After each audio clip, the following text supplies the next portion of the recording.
Hey y'all, it's Cindy Cobb here with Around the Town in Jackson, Mississippi. I'm sitting at the Junior League of Jackson, their organization. I'm in their home, their domain, which is absolutely beautiful. If you've never been here, you've got to come look at it. I'm actually excited to be here. We're going to talk about a lot of things that I didn't know that I've learned about the organization. First, I want to introduce the four ladies sitting with me, starting with you. Hey, I'm Allison Muirhead. I'm the 2018 Mistletoe Chair. Hello, I'm Charlotte Seal. I'm past president of the league. I was president in 2015-16, and I have the honor to serve as a sustained advisor to our 2018-19 board of directors. And I'm Meredith Aldridge. I'm currently serving as the president of the Junior League of Jackson. I'm Donna Josie, and I was the Mistletoe chairman in 1999. Wow, that's a lot of history, and I want to start with that first because as I've been looking at this organization, most of y'all know that I lived in Alabama for 17 years before moving back home 9 years ago, and the Mistletoe Gala was one of the first big events I went to in November, and so that's one of the reasons why we're here. But in saying that, when I'm learning about the history of this organization and exactly what y'all do, I've been informed because on some of the things I had no idea what you do and how many members you have. So can you give us a little bit of the history on the organization? Sure. So our junior league here in Jackson, we've been around 75 plus years. In fact, this is our 78th year. We received our charter in 1941, and before that we were the Junior Auxiliary of Jackson, and we petitioned to join the Association of Junior Leagues International in 1941 and received that ability to do that. So currently we are the 6th largest league in the world. We have over 2,400 members, of which 900 are either active and or provisionals. So our main focus, and Meredith's going to talk a lot more about our mission, is to really be a beacon of light in our community. We have stayed true to that, and our membership has definitely evolved since 1941. In 1941, most ladies in the organization were moms who worked from their home, and now I would say probably 90% of our members work outside of the home. We've grown from that first group of women that was, I don't know the exact number, but it was probably less than 100 to, like I said, now having over 2,400 members. But our projects have evolved because our community has evolved, and I think that's why our league has been so successful. It's because we have been able to adapt. In 1941, there were no such things as having evening meetings. All the meetings we're doing today. And so we changed with the times, and now we offer lots of options for our members because we know their schedules are so different than they were probably back in 1941. Our projects have evolved as well. In 1941, there was more of a need for working with maybe just making sure children had basic needs met, like adequate food and clothing. And we're blessed that while you still have pockets of issues like that, we don't have to help as many projects geared around those, and we've evolved into different areas. So that's a little quick history lesson for you. That's amazing to me to go to that many women who commit their time, their energy, their money, their family time to support the community in the way that y'all do this. And as we're talking about the mission, I would love for you to kind of tell us, first off, the mission, and second off, when you become a Junior League of Jackson member, what that entails. Sure, that's a great question because we definitely want your listeners to know that. So the Junior League of Jackson is an organization of women, only women, we only have women, and we are an organized way for women to serve. But we do more than just serve our community. Obviously, a huge part of our mission is to serve our community. And Charlotte touched on a few of those areas and things that we try to do as an organization. But in addition to that, we're really trying to develop our members. A huge part of our mission is to train effective volunteers, to develop the potential of women. As Charlotte mentioned, our membership has changed. We are a very diverse organization, and we really learn from one another. I can't tell you how much I have learned from my fellow league members by having the opportunity to serve in the league, and certainly as a leader in the league. I have learned so much. I've done things that I never thought that I would be able to do. And the whole idea behind the league is that we want our members to get great training while they're here, have an organized way to serve, meaningful service for our community, But then the idea is that they will take what they have learned in the league, go out and dedicate it to other nonprofit organizations, maybe the parent-teacher association of their schools, their churches, whatever organization appeals to them. That is the idea for our members. And when members sign up, and to the second question you asked, when our members sign up to be a member of the league, they are giving a ton of their time to the league. They certainly support the league financially. They will go to Mistletoe and spend money. We certainly have some financial obligations, but you really are giving a lot of time. Each member donates at least, or I guess provides approximately 50 hours of service in just their project. Wow. And in addition to our 30 or so community initiatives that we have each year, those are staffed by our volunteers. Our volunteers also agree to provide assistance in shifts working at Mistletoe, at Junior League Jumble, and at Touch a Truck, which are our 3 fun development events. And of course, there are meetings that we attend, training sessions. So when you commit to the Junior League, you really are committing a huge amount of time, but we believe that most members are joyful and really want to do that because they get so much out of the league. Right, and that's kind of what I've seen over the last 9 years. A lot of people think when they look at the events, like I went to Touch a Truck this year, I was completely blown away. I had no idea of anything about it, and even though it rained the second day, the first day, I mean, it takes an army. It takes a team to do what you ladies do, and it's admirable. And we thank you for being in this community. I know if it wasn't for women stepping up in the leadership roles, a lot of the things you do would not get done. And we thank you for that. And I love what you said about the 30 plus events that y'all do every year, because looking from the outside in, not knowing, you think they do like 2 or 3 things, but it's not. It's so much more. Right. And right. As a member coming in, I'm sure that it's an honor. It has to be an honor to be invited. And if I'm not mistaken, most people who become one, they stay one for years. Sure. So are they active members for 8 years? Tell me how that works. Right, so you have your first year as your provisional year. That's really where you train and learn about how we do things as a league, why we do things as a league, and then also have the opportunity to serve. But then you have 7 active years, and many people stay beyond those 7 active years. I mean, I'm in my 10th year right now as an active member. We call that extended active, right?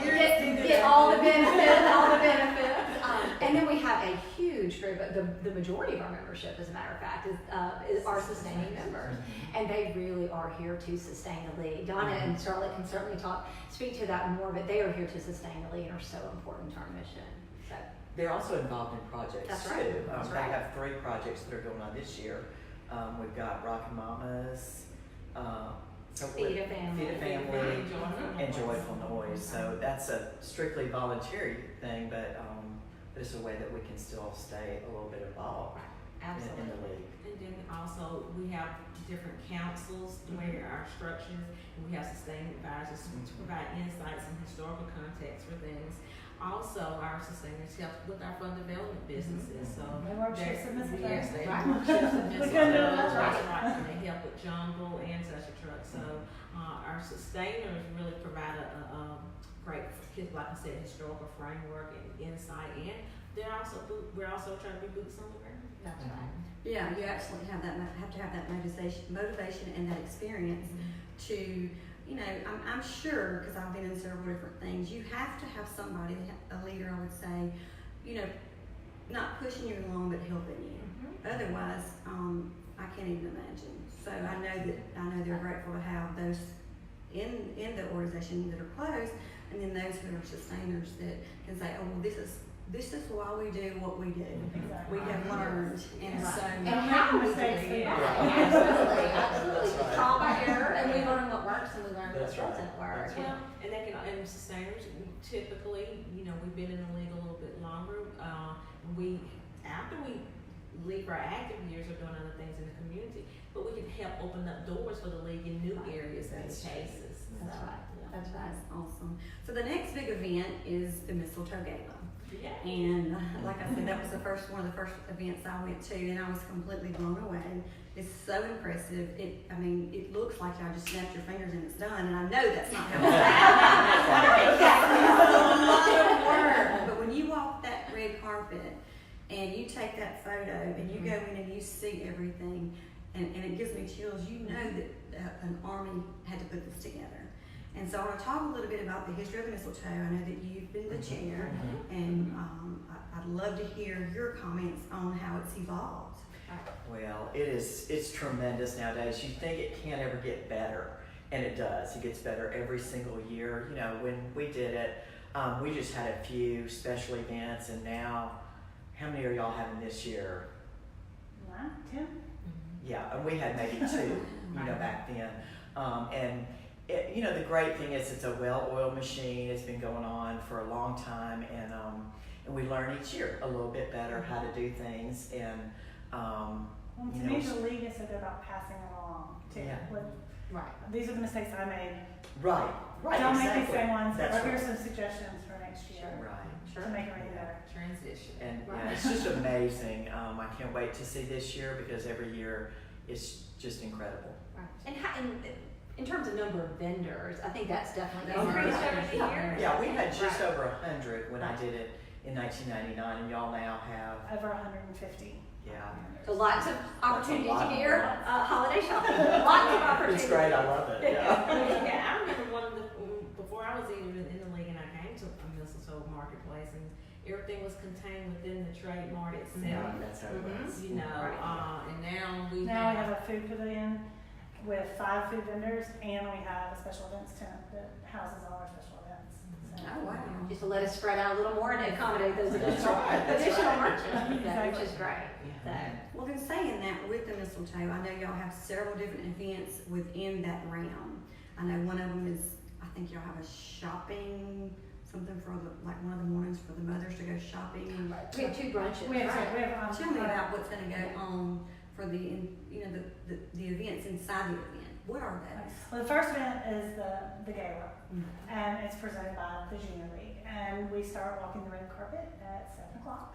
You can get your picture made and come in, and we have lots of fun things. The band is Southern Comfort. We're going to do a little New Orleans flair with our food and with our entertainment. And Thursday morning we start with the Mistletoe brunch, and it is from 8 to 11, and then the general public can come in at 11 o'clock. And then Friday morning there's also a brunch from 8 to 11 for those early risers and the early shoppers. And then they shop Thursday, Friday, Saturday? Yes. Okay, and it's open to the public after that. At 11 o'clock it opens to the public on Thursday and Friday morning. And on Saturday morning it opens to the public at 9. Okay, so if you haven't got your tickets, we're going to put some information on here. I'm going to connect you to their website. You can get your tickets to the gala and to these other events. Now, on the shopping, you can buy your ticket when you go that day. Is Yes. that correct? You can buy it online ahead of time, or you can buy it at the door. Okay, that makes sense. And then I guess one of my questions is, you do all these events to not only raise money, as we talked about, but I want to mention that for a second because I was completely blown away when we talked a few minutes ago. I know you wrote a big check to Blvd. Tell us a little bit about that. Right. Well, that's something that the league pledged $1 million recently to help with the expansion that I hope folks have heard about. And that's something that is a longstanding partner of the league. And we have several projects. Donna mentioned the Feed a Family and the Rockin' Mamas at the hospital. And then we also have our Reach Night and Reach Day program where our volunteers go in and provide crafts and activities for the children who are there at the hospital. So that is just one of our many community partners. And I do want to make sure that that everyone knows that we try to focus our overall goal in serving our communities to try to help increase the high school graduation rate. That's kind of our overall deliverable, what we are trying to help with. And we do that in 3 main ways. We focus on projects that assist with early literacy. We all know how important early literacy is and what a huge impact that can have on ultimately graduating from high school. We also focus on children's health, which is where the hospital comes in, because we know that healthy children will be able to go to school, will be able to learn, and we just want to assist on that path to high school graduation as well. And then also social development, things where really just to enrich the lives through mentoring programs, things that will go above and beyond just the basic needs, the literacy, the health, anything that will just encourage and build self-esteem and help our students really get through the high school graduation and be successful in our community. Wow, I did not know that. I've learned so much. I've always had a respect for the organization. I really have a big respect now. I mean, it's a lot when you look at what you do, and I know that the lives that you impact. I mean, I can just hear a story down the 10 years from now. This changes some people's lives. From the rocking the babies. I mean, I've taken the tour of the NICU, thank you, and it will break your heart. And if it wasn't for volunteers like you guys, I mean, these babies would just, they wouldn't have that kind of touch. Be able to be there. Right, exactly. Right. And I love that part of it. And going on that, I just want to say that going back to the history of it, the Children's Cancer Clinic, that was our first signature project. So the Children's Cancer Clinic has evolved to, we now have the Children's Hospital, and that started with Junior League members. Oh, wow. Yeah. And our other signature project is the Mississippi Children's Museum. That started with Junior League of Jackson volunteers. Oh, really? That's right. So is that one of your projects, or? It was one of our signature projects. We assisted in raising, we did raise the money for the Children's Museum, and actually one of our past presidents is the executive director now. That's exactly right. So we, it was unique. I started my active years. Before we started, we were in the early stages of, we didn't have a children's museum. We were working out of the office, but league volunteers helped develop the vision, the funding, so that we could have the great children's museum that we have. And it is amazing. If you haven't been there, you need to go. And when you go now, you know whose stamp is on it. And I always wonder, where, how, when, because like I said, I was gone for 9 years. But to have that kind of museum in Jackson, Mississippi for our kids, not only that museum, but we have so many great things in the city of Jackson for you to take your family, and you do. And for you guys to be able to say, at the end of the day, whose life did I touch? Right. And I will say that I think that is so true, and that is our mission. But I think most of our volunteers would tell you that really we are the ones that are touched more by this service. I know that's why these 4 ladies, I know for myself, and I feel sure I speak for them, to say that we get so much more out of this service. And so, yes, it's just mutually beneficial. I love that. You're in the community. I mean, they're coming and supporting Mistletoe, That's right. such a truck or jumble, but that money that they are paying for those tickets, that's going back to the league. Right. That's going to those projects, That's those right. initiatives. It's not going for a giant party. It's a fun party, Right. but ultimately the end goal is that the money goes to support the league. Right, that supports the community. That's right. And I That's love right. that. And I cannot thank you ladies enough, but I want to ask this last question. And you each can answer if you want to. This is the fun part. Of all the organizations that are around in the area, why did you choose Junior League of Jackson? I'll step out there first. I mean, our league, first of all, the league has such a stellar reputation for if we see an issue that we feel our members are going to be passionate about, we're going to address it and we're going to do a job. We're going to get the job done. That's why we've been around 70, 80 years, I think, because we try to do the very best. If our name is going to be associated, we want to work we want to do it at a great level. So that was what attracted one thing. Another thing is, for me, I love working with other ladies. I get my inspiration from other ladies. And you talked about Meredith talked about how much we receive from our work. Yes, I mean, I've learned skills that apply to all areas of my life. My work, my family, my children, church, etc. And I have made lifelong friends. Ladies who maybe our paths would not have crossed had we not had that opportunity to be a part of the league together. And so for me, we're not a social organization, but the ability to work with other ladies and learn from them has really inspired me and motivated me. Well, to me, we're all diverse. We're all very different. We come from all different backgrounds, but we all have a servant heart, and we all know what our end goal is, and to work with people who have the same end goal, the same want. And I will say for me, I knew about the Junior League. My mom was very active. She was actually a Junior League president in the Atlanta area, Marietta, Georgia. And so I learned from a very young age why it was important to her, because she made sure that I knew why she was leaving my dad to make spaghetti for her, whatever, why she was leaving to go to a meeting or to serve in a project. She made sure that she instilled service in us. And so for me as a mom, I want to make sure that I'm instilling that same spirit of service and how much we get out of service. And that really I feel like it's our duty to serve because we've been given so much. And that's so important. Your children do see that. They see it. That's Yeah. right. Don and I both have daughters that are now in the league. Right. In the league. Oh, wow. Yeah, Donna's daughters are here in Jackson. My daughter lives in Houston. She's a first year active in Houston.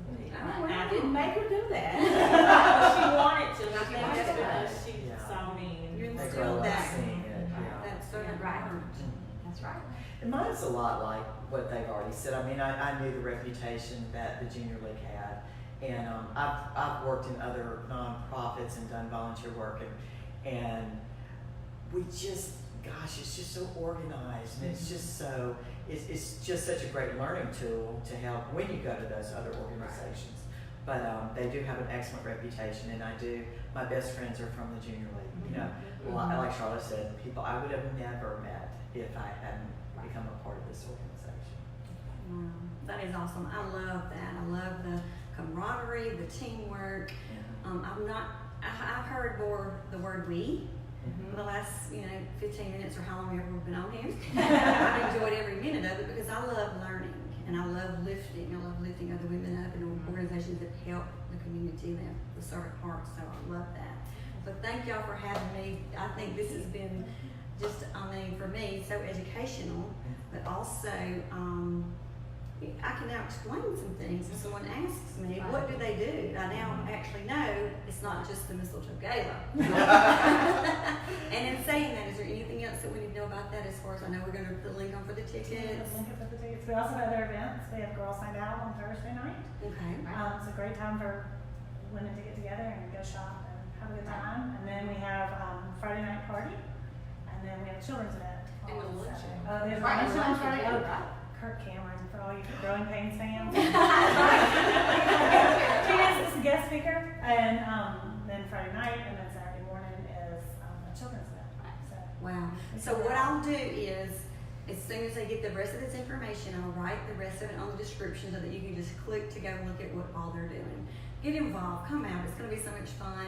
I'll be there and I'll probably have my live camera set up. We'll be ready. we won't look this good. You all look beautiful. Well, You're right. you can go and actually be at the event and you can actually cover the event 15, 20 minutes so people can actually see that this, like you say, it's like walking into Wonderland. It's like, is this really in Jackson, Mississippi? I mean, it really is. And y'all do a great job and we thank you, the community thanks y'all.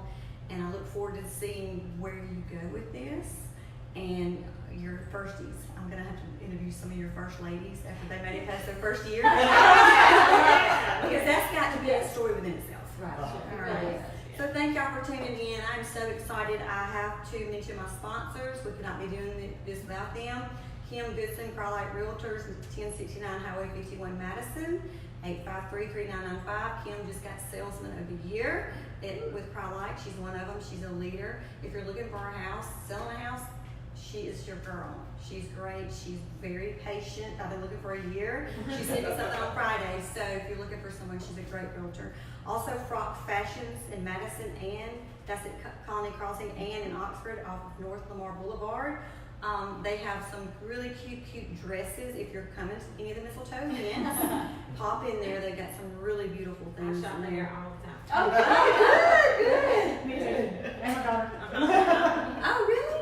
How awesome is that? See, it's a small world. Yeah. I love And connecting. Trish Richardson, who I think is the manager, is the lead member of Oh, wow. Small world. Yes. So thank you, Frock, for sponsoring these ladies. Like I said, go get your dress or whatever you need, and we will see you around the town.